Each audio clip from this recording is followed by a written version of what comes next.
Hello everyone, welcome to MS Academy. So with a new day, with the new 1st of August, we are going to start the electromagnetic induction and alternating current.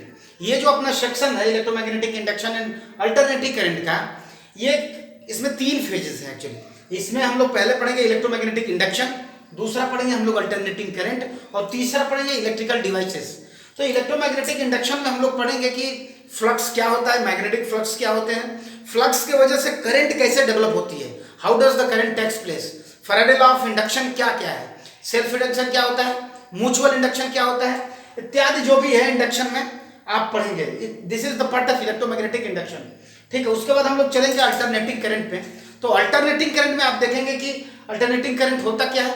AC और DC में बिल्कुल difference होता है. तो क्या difference होता है, AC हम लोग क्यों प्रेफर करते हैं, ट्रांसमिशन के लिए हम लोग डोमेस्टिक लेवल पे क्या यूज करते हैं, आपका जो इन्वर्टर है एसी देता है, डीसी देता है. These are points along with the different circuits में हम लोग देखेंगे एलसी सर्किट, आर है ना, एलसीआर हम लोग देखेंगे, एलसीआर. तो इनका बिल्कुल कॉम्बिनेशन देखेंगे, एलसी सीआर एलसीआर. तो सीरीज पैरेलल हम लोग रेजोनेंस के बारे में हम लोग चर्चा करेंगे. एसी की बात आएगी तो हम लोग पावर की चर्चा करेंगे, अपरेंट पावर क्या है, ट्रू पावर क्या है, एक्टिव पावर क्या है, रिएक्टिव पावर क्या है. ठीक है, सारे बात हम लोग चर्चा करेंगे. उसके बाद देखेंगे कि इंडक्शन के करंट में मतलब एल के केस में करंट लीड करता है कि लैग करता है, कैपेसिटर सर्किट में, कैपेसिटिव सर्किट में करंट लीड करता है, लैग करता है. उसके बाद जब पावर की बात आएगी तो हम लोग देखेंगे पावर, वोल्टेज या करंट, इनकी हम लोग एवरेज वैल्यू, आरएमएस वैल्यू, ये क्या होते हैं और डिफरेंट कंपोनेंट्स के बारे में भी हम लोग चर्चा करेंगे. तो बिल्कुल हम लोग इलेक्ट्रोमैग्नेटिक इंडक्शन से शुरू करते हुए अल्टरनेटिंग करंट को खत्म करेंगे और इन दोनों को खत्म होने के बाद हम लोग इलेक्ट्रिकल डिवाइसेस पढ़ेंगे, जिसमें आपको पढ़ाया जाएगा the motor, electrical motor, electric motor, electric generator और ट्रांसफार्मर. 3 डिवाइसेस, ब्यूटीफुल डिवाइसेस जो है जिसे हम हार्ट ऑफ द मशीन बोलते हैं, इनको हम लोग चर्चा करेंगे. इनका प्रिंसिपल पढ़ेंगे, कंस्ट्रक्शन पढ़ेंगे, इनके वर्किंग के बारे में हम लोग चर्चा करेंगे तथा इनके applications, what are there different applications, we are going to discuss in the last section. तो फेज 1 हम लोग शुरू करते हैं इलेक्ट्रोमैग्नेटिक इंडक्शन. तो बने रहिए आप एमएस एकेडमी में, रोज शाम को 6 बजे आपको वीडियो मिल जाया करेंगी और मेरी वीडियोस आपको पता ही है हाफ एन आवर की होती हैं. ठीक है, और विद द प्रॉपर जो है कि जो भी न्यूमेरिकल्स भी आपको साथ ही साथ हम लोग करवाते रहेंगे. तो चलिए शुरू करते हैं फेज 1 को.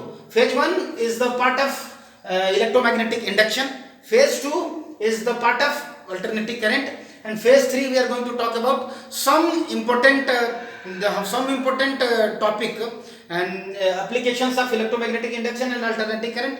तो उसमें हम लोग पढ़ेंगे इलेक्ट्रिक जनरेटर, इलेक्ट्रिक मोटर और उसके बाद ट्रांसफार्मर. चलिए बिना विलंब के हम शुरू करते हैं इस टॉपिक को. और ये टॉपिक, तो चलिए फेज 1 को शुरू करते हैं. फेज 1 है आपका इलेक्ट्रोमैग्नेटिक इंडक्शन. जो पहला अपना पॉइंट है वो है आपका मैग्नेटिक फ्लक्स. तो हम लोग डिस्कस करेंगे मैग्नेटिक फ्लक्स के बारे में कि मैग्नेटिक फ्लक्स होता क्या है. ठीक है, तो मैग्नेटिक फ्लक्स को शुरू करने से पहले मैं आपको बताना चाहूंगा कि मैग्नेटिक फ्लक्स और जो मैग्नेटिज्म है एक्चुअली ये बीच का पार्ट है जिसको हमने डिस्कस तो प्रॉपरली नहीं किया है. एक्चुअली हमने वो उसको पिक ही नहीं किया है, but I sure that definitely you have a basic idea of the magnetism from the class 10th. तो वहां से आपको दिक्कत नहीं होगा. तो चलिए, जो पहला टर्म है आपका मैग्नेटिक फ्लक्स, वो क्या होता है पहले समझिए. जो मैग्नेटिक फ्लक्स होता है ये एक फिजिकल क्वांटिटी है. सबसे पहले तो ये समझिए आप, एक स्केलर क्वांटिटी है जिसे हम फाई से रिप्रेजेंट करते हैं. फाई को हम लोग बोलते हैं मैग्नेटिक फ्लक्स. मैग्नेटिक फ्लक्स क्या होता है, तो magnetic flux is the number of magnetic force of lines which passes through any surface से परपेंडिकुलर जो पास हो. सपोज करिए ये अपना मैग्नेटिक फील्ड रहा, मैग्नेटिक फील्ड लाइंस ये है. सपोज करिए ये मैग्नेटिक फील्ड लाइंस है, यानी लाइन ऑफ फोर्स है, मैग्नेटिक लाइन ऑफ फोर्स है. हमने इसमें कोई एक सरफेस रख दिया और इस सरफेस से पास होने वाली जितनी भी मैग्नेटिक फील्ड लाइन है या मैग्नेटिक फोर्स लाइन है परपेंडिकुलर टू द सरफेस. आप बताइए आपके पास एक सरफेस है, इसका कुछ परपेंडिकुलर होगा, तो जो इसके सरफेस के परपेंडिकुलर वेक्टर होता है, सपोज करिए जो अपना व्हाइट बोर्ड है इसका परपेंडिकुलर वेक्टर जो है एरिया जो है इस बोर्ड के परपेंडिकुलर आउटवर्ड होता है. तो इसके लिए ये वाला वेक्टर इसे एन कैप से हम लोग डिनोट करते हैं. समझ पा रहे, इसका वेक्टर एरिया वेक्टर जिसे बोलते हैं, आप इसे बोल सकते हैं ये दिस इज द डायरेक्शन. तो इसके लिए भी एक डायरेक्शन होगा एन कैप और ये हो गया आपकी बी की डायरेक्शन, यानी मैग्नेटिक फील्ड और एन कैप, 2 वेक्टर हो गया आपका. और इन्हीं के बीच में कितना एंगल बन रहा है उसके बारे में हम लोग चर्चा करेंगे।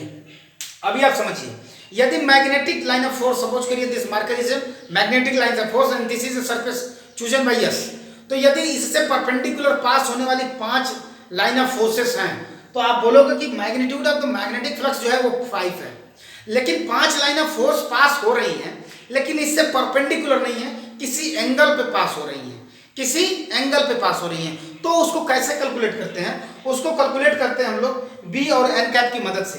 ये जो एरिया वेक्टर है अपना, उसकी मदद से। उसकी मदद कैसे लेते हैं? हम लोग कहते हैं जो मैग्नेटिक फ्लक्स होता है एक्चुअली वो होता है आपका बी डॉट ए का जो अपना स्केलर प्रोडक्ट होता है। स्केलर प्रोडक्ट मैं बता चुका हूं, स्केलर प्रोडक्ट और वेक्टर प्रोडक्ट यदि आपने नहीं पढ़ा है डिस्क्रिप्शन में लिंक दे रखी है। चलिए अभी पढ़िए आप, जो मैग्नेटिक फ्लक्स होता है it is represented by the scalar product of magnetic field density plus area density. जो एरिया है ये, इसका एक डायरेक्शन होगा, इसकी डायरेक्शन मैंने बताया, इसके आउटवर्ड होती है, परपेंडिकुलर नॉर्मल होती है किसी भी चूजन प्लेन की, और ये आपका मैग्नेटिक फील्ड का। तो सपोज करिए इन दोनों के बीच का जो एंगल है, इन दोनों के बीच का एंगल यदि थीटा बन रहा हो, जैसे ही इसको आप ओपन करेंगे आपको बताया गया है फाई इज इक्वल टू हो जाएगा बी ए कॉस थीटा। तो ये आपको इंपॉर्टेंट है, ये याद रखना है, ये इंपॉर्टेंट है। फ्लक्स क्या होता है, मैग्नेटिक फ्लक्स क्या होता है? तो मैग्नेटिक, जब तक इंडक्शन आएगा फ्लक्स आएगा ही। तो फ्लक्स क्या होता है? Magnetic flux is the scalar product of magnetic flux density with the area vector, ये होता है। यानी मैग्नीट्यूड वाइज क्या है तो v phi is equal to V A cos theta. Theta क्या है? Theta is the angle between magnetic flux density इसका है प्लस के एरिया जो है, एरिया का जो नॉर्मल वेक्टर है उसके बीच के एंगल कितना बन रहा है, that is what we are going to calculate. Now consider कि हमने मैग्नेटिक जो फील्ड लिया है, फ्लक्स लिया है, डेंसिटी लिया है, ऐसे लिया है, ठीक है, ये डेंसिटी की डायरेक्शन है, और हमने इसी डायरेक्शन में यहाँ पे एक जो है क्या रखा, एक कोई सरफेस रख दिया है। अब क्या है, सरफेस की डायरेक्शन जैसे ही हमने लिया, सरफेस की डायरेक्शन ऊपर की तरफ है, सरफेस हमने ऐसे लिया तो इसका नॉर्मल वेक्टर ऊपर की तरफ और बी की डायरेक्शन। तो मैं पूछूं यदि कि ए वेक्टर और बी वेक्टर के बीच में कितना डिग्री एंगल बन रहा है, अभी फिलहाल जो एंगल बन रहा है ए और बी के बीच में वो 90 डिग्री है। तो यहाँ से फ्लक्स कितना हो जाएगा, फ्लक्स इक्वल टू होता है बी ए कॉस थीटा, बिल्कुल, और थीटा की वैल्यू आपने यहाँ से 90 प्राप्त कर ली, तो theta 90 means cos 90 0, so the flux will be 0। Flux अपना 0 होगा। Now understand the unit of flux. Flux की जो यूनिट होती है, दो बात आपको याद रखना चाहिए। फ्लक्स कैसी क्वांटिटी है वो तो आपको पता है, इट्स ए स्केलर क्वांटिटी, ठीक है, तो ये स्केलर क्वांटिटी है, तो ये स्केलर क्वांटिटी है, और इसकी जो यूनिट होती है वेबर होती है, WEBER, जिसे हम W और B से रिप्रेजेंट करेंगे। तो flux is a scalar quantity and its unit is weber, बिल्कुल सही है। अब जो पॉइंट आता है कि फ्लक्स क्या होता है, तो अब मैं बताता हूं फ्लक्स क्या होता है।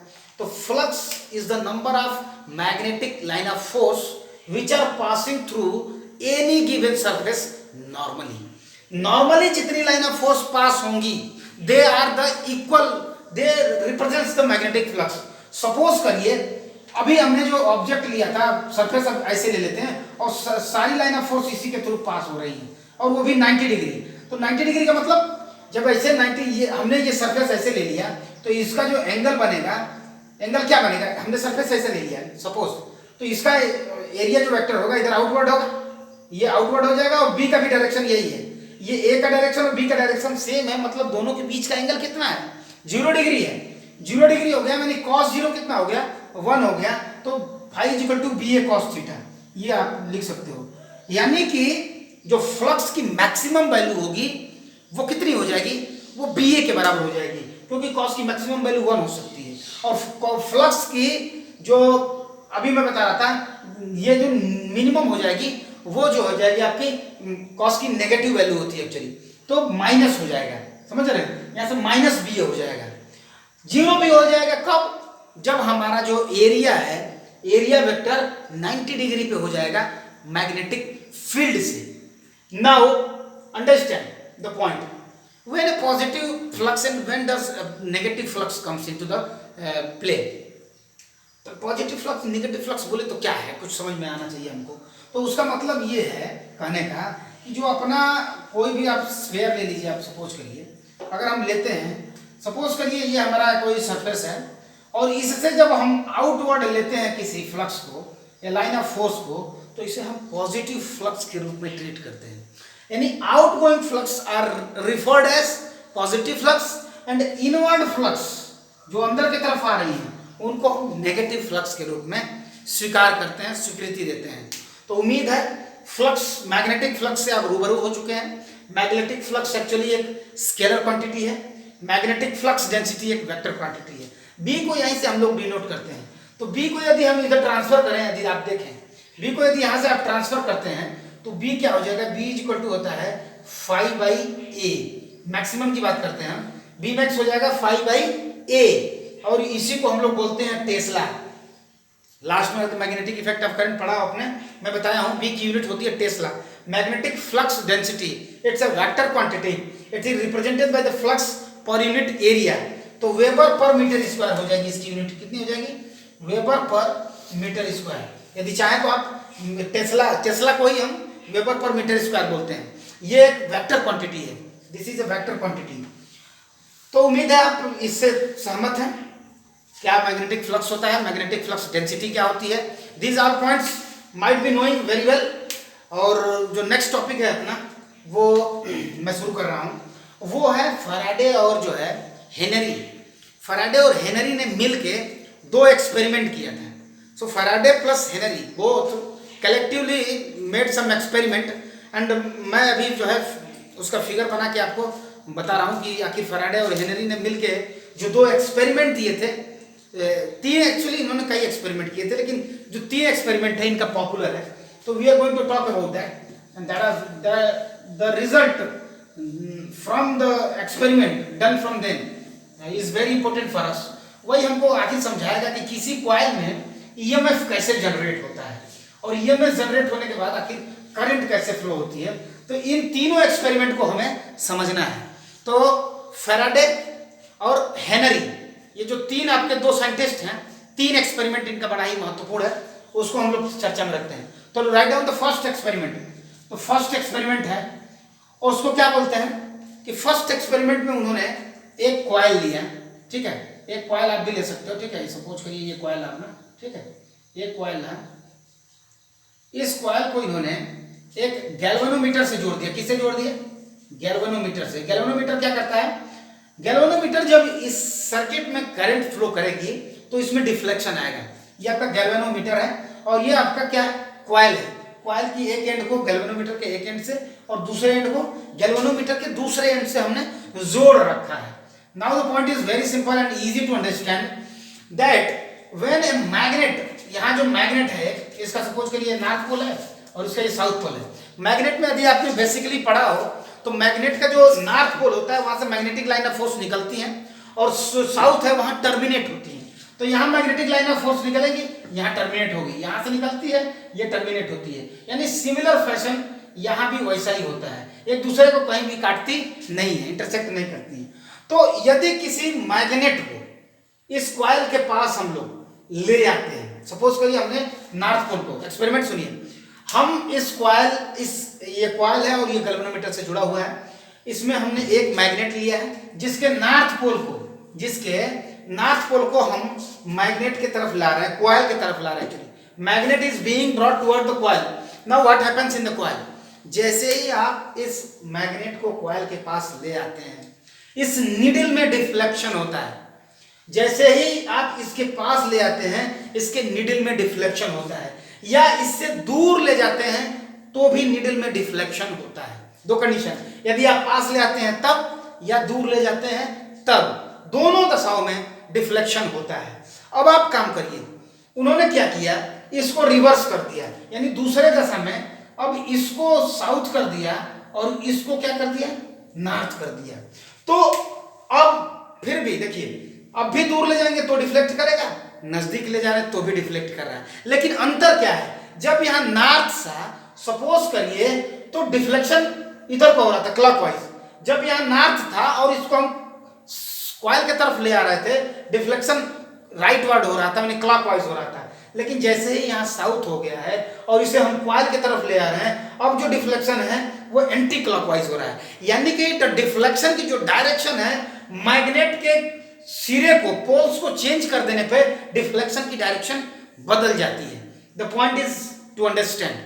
और तीसरा और अंतिम पॉइंट जो ये समझना है, यदि मैग्नेट को हम स्टेशनरी रख देते हैं, एक जगह पर कहीं भी स्थिर रख देते हैं, तो जो अपना ये गैल्वेनोमीटर है इसमें कोई डिफ्लेक्शन नहीं होता है, यानी इसमें कोई डिफ्लेक्शन नहीं होता है। गैल्वेनोमीटर में जो डिफ्लेक्शन है वो ये बताता है कि इसमें करंट फ्लो हो रही है। अब आप समझिए, हमने इसमें कोई सर्किट नहीं लगाया, कोई बैटरी नहीं लगी है, फिर भी डिफ्लेक्शन आ रहा है, मतलब इस सर्किट में करंट फ्लो हो रही है, यानी कि किसी मैग्नेट की वजह से करंट में सर्किट कॉइल में फ्लो करना। तो जो पहला एक्सपेरिमेंट था वो ये था कि current in the coil due to a magnet. तो आप पहले एक्सपेरिमेंट को क्या लिखोगे, current in the coil due to a magnet, यानी इन दोनों के बीच में जो रिलेटिव मोशन हुआ उसके वजह से, यानी कि जैसे रिलेटिव मोशन आपने खत्म किया तो वो जो है अब इसमें no longer there is no longer deflection in the galvanometer, इसमें कोई डिफ्लेक्शन नहीं है, यानी कि मोशन, रिलेटिव मोशन क्या जरूरी है, इस बात को हम लोग आगे देखेंगे। तो अभी जैसे ही मोशन हो रहा था तब तक डिफ्लेक्शन हो रहा था, ये बात हमने यहां से कंक्लूड किया। और नॉर्थ और साउथ पोल में डिफ्लेक्शन भी बदल जा रहा है, ये बात, यानी these are the two certain points which we have concluded from here only. Now the second experiment क्या है, अब उन्होंने क्या किया कि इस मैग्नेट के जगह पर उन्होंने एक और कॉइल रख दिया। मैं रख रहा हूं, उम्मीद करता हूं आपको समझ में आएगा, ठीक है। तो उन्होंने क्या किया, उन्होंने कहा ठीक है अब मैग्नेट नहीं, अब कॉइल रखते हैं, और वो भी कॉइल उस कॉइल में एक बैटरी ऐड कर दिया ताकि उसमें कुछ करंट फ्लो हो सके, ठीक है। उसमें क्या किया, एक कॉइल रखा और उस कॉइल में एक जो है बैटरी जोड़ दिया, और उसमें थोड़ा अमाउंट ऑफ, यानी small amount of current is flowing in the coil. Suppose करिए ये अपना कॉइल रहा, ठीक है, ये अपना कॉइल है, सपोज करिए, ठीक है, कॉइल में भी ऑफ एनी काइंड, ठीक है, सपोज करिए ये कॉइल अपना, गलत बना रहा हूँ, ठीक है, ये रहा अपना कॉइल, ठीक है, ये this kind of coil is there, suppose करिए, और इसके एक सिरा को हमने बैटरी के पॉजिटिव से और एक सिरा को बैटरी के नेगेटिव से प्लस माइनस करके V से ऐड कर दिया है। तो ये एक ऐसा कॉइल है जो कि बैटरी कनेक्टेड है, ये एक ऐसा कॉइल है जिसमें कोई बैटरी कनेक्टेड नहीं है, इसमें केवल डिफ्लेक्शन के लिए गैल्वेनोमीटर है, यानी कि गैल्वेनोमीटर जब भी इसमें करंट कोई फ्लो करेगी उसमें उस समय इसमें डिफ्लेक्शन होगा। और उन्होंने क्या किया, इस बैटरी के साथ में क्या किया कि इस बैटरी के साथ में जो है इसको रहने दिया, ठीक है। अब क्या किया उन्होंने, क्या किया कि इसमें बैटरी के साथ में इसमें एक small amount of current flow होने लगे, जैसे बैटरी कनेक्ट होगी एक करंट फ्लो होगी। अब उन्होंने क्या किया, उसने हेनरी ने और किसने, हेनरी ने और फैराडे ने क्या किया कि इस जो कॉइल है, कॉइल नंबर 2, सपोज करिए कॉइल 1 है और ये कॉइल 2 है, C1 and C2, they are picking the coil C2 and bringing toward the C1. While bringing the C2 towards C1, what they observe that the galvanometer gets deflected. The needle of the galvanometer gets deflected. यानी जैसे ही इन्होंने इसको toward the coil C1 ले आया, इसमें जो है deflection आया। जैसे ही इन्होंने पहला, दूसरा पॉइंट, जैसे ही इन्होंने कॉइल 2 को अवे फ्रॉम द कॉइल 1 किया, कॉइल 1 से इन्होंने जब से दूर किया फिर भी डिफ्लेक्शन आया, यानी कि यदि उनको इधर ले आए या कॉइल 2 को उधर ले जाएं, यानी टुवर्ड या away, in both the cases there is deflection in the galvanometer of the coil 1। तो फिर उन्होंने क्या किया कि यदि उन्होंने किसी एक जगह पर रोक दिया, फिर उन्होंने देखा कि इसमें कोई डिफ्लेक्शन नहीं हो रहा था, क्यों, क्योंकि वो रुका हुआ था, तो कोई डिफ्लेक्शन नहीं हो रहा था। अब उन्होंने क्या किया कि उन्होंने ये जो अपना वोल्टेज है, ये बैटरी वाला, इसको उन्होंने टर्मिनल को चेंज कर दिया, यानी पॉजिटिव वाले को नेगेटिव और नेगेटिव वाले को पॉजिटिव कर दिया।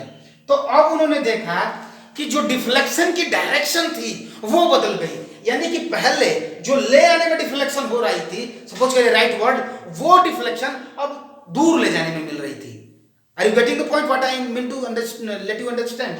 तो ये मतलब दूसरा एक्सपेरिमेंट था, और दूसरा एक्सपेरिमेंट से उन्होंने ये कहा कि यदि कोई कॉइल है जिसमें कुछ करंट अमाउंट ऑफ फ्लो हो रही है और दूसरा कॉइल जिसमें गैल्वेनोमीटर लगा हुआ है, इसके वजह से इस कॉइल में एक करंट फ्लो होने लगेगी और उस करंट को ये मैग्नेटिक नीडल बता रही है। समझ पा रहे हैं बात को। चलिए तीसरा एक्सपेरिमेंट को हम लोग देखते हैं। तीसरा एक्सपेरिमेंट ये, तो दूसरे एक्सपेरिमेंट को आप नाम क्या दे सकते हैं? जैसे पहले एक्सपेरिमेंट को आपने नाम दिया था current in the coil due to a magnet, तो दूसरे को आप नाम दे सकते हैं current in the coil due to the current in the second coil. समझ में आ पा रहा है? तीसरा एक्सपेरिमेंट हम लोग देखते हैं, उन्होंने कोई चेंज नहीं किया तीसरे एक्सपेरिमेंट में। तीसरा एक्सपेरिमेंट में इन्होंने ठीक वैसे ही रखा, बस यहाँ पे उन्होंने एक स्विच लगा दिया और यहाँ उन्होंने एक लगा दिया यहाँ से स्विच। तो यहाँ से जो एक की लगा दिया, इस की के माध्यम से हम लोग क्या कर सकते थे?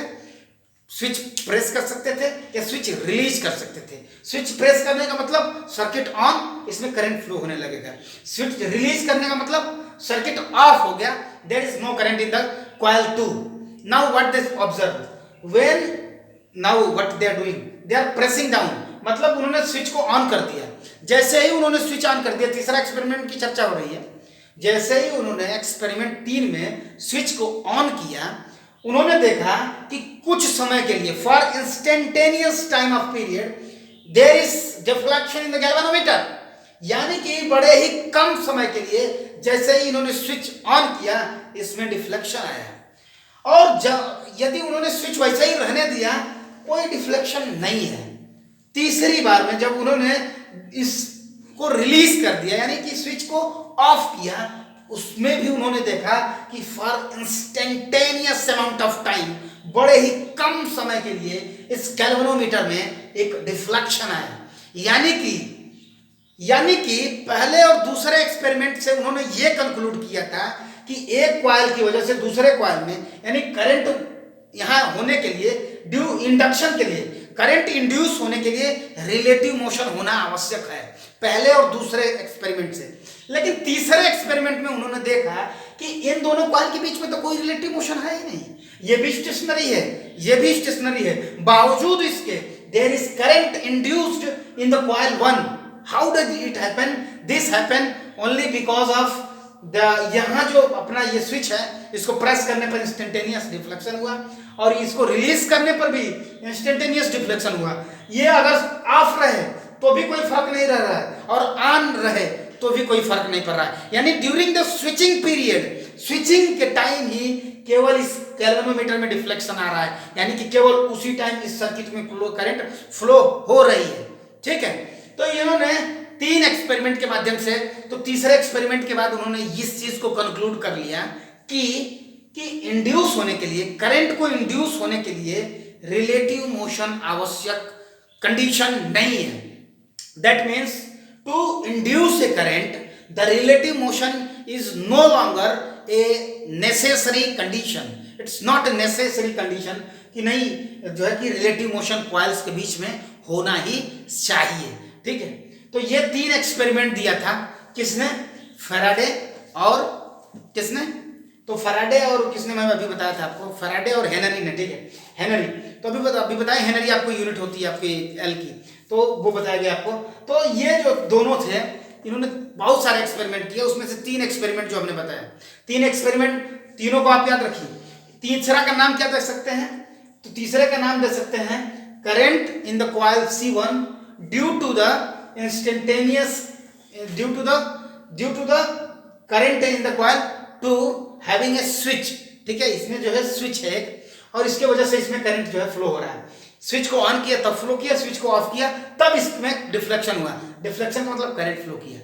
उम्मीद है आप तीनों एक्सपेरिमेंट देखेंगे फिर से, पुनः आप देखिए कौन से एक्सपेरिमेंट में क्या कंक्लूड कर रहा है, इस बात को देखिए। फ्लक्स क्या होता है, इस बात को देखिए। फ्लक्स डेंसिटी क्या होती है, इस बात को देखिए। सबकी यूनिट क्या होती है, वो आपके टंग पे होना चाहिए, जुबा पे होना चाहिए। मेरा पहला था, इसको मैं थोड़ा सा शॉर्ट ही रखता हूँ। नेक्स्ट जो अपना वीडियो आ रहा है उसमें हम लोग देखेंगे कि ये जिसमें जो है ईएमएफ इंड्यूस कैसे हुआ, इसमें करंट कैसे फ्लो किया, काज ऑफ ईएमएफ इंडक्शन क्या है। फिर हम लोग देखेंगे लेंज लॉ क्या है। आखिर हम लोग आगे देखेंगे कि लेंज लॉ क्या है, लेंज लॉ क्या बताता है, लिमिटेशंस ऑफ लेंज लॉ क्या है। These all points we are going to cover in just next coming video. So उम्मीद रखते हैं ये वाली वीडियो आप ज़्यादा से ज़्यादा लोगों को शेयर करें, क्योंकि ये मेरी फर्स्ट वीडियो है इलेक्ट्रोमैग्नेटिक इंडक्शन की। आगे हम लोग पर डे जो है आपसे मिलते रहेंगे शाम को 6 बजे और डिस्कस करते रहेंगे और खत्म कर जाएंगे electromagnetic induction and alternative current. तो बने रहिए आप एमएस एकेडमी में। Do please like, share and subscribe my channel. So thank you very much.